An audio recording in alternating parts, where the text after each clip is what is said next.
magandang umaga po sa inyo lahat. Ngayong umaga, matutuklasan natin kung paano yung nangyayari sa isang korporasyon. Bago tayo mag-umpisa, magandang umaga sa inyo lahat.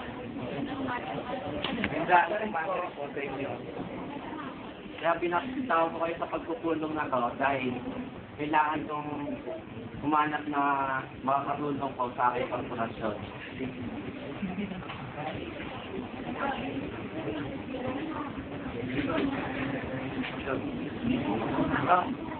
Binubuksan ko na po ang botohan para sa presidente. Sinong gustong bumoto? Sinong presidente?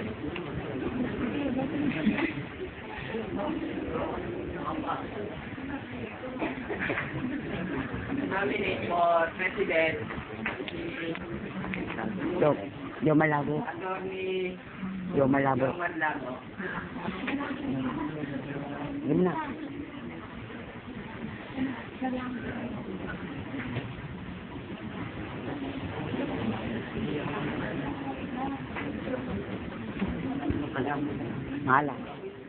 Mala. Mga yan. Sino ang gustong bumoto bilang presidente? Aking binoboto si Nesias Vargas para maging vice-presidente.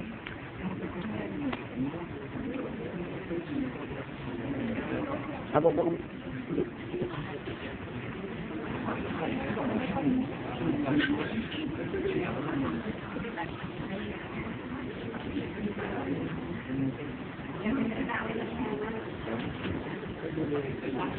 Tapos na ang presidente. Sino gustong bumoto bilang sekretary?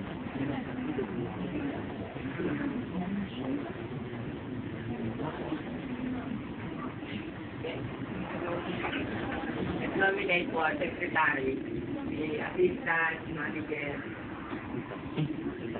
Tita Maria Lucilo.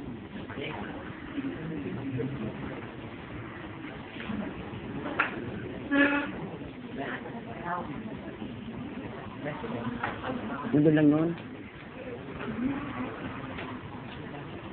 Ngayon nakakuha na ako ng mga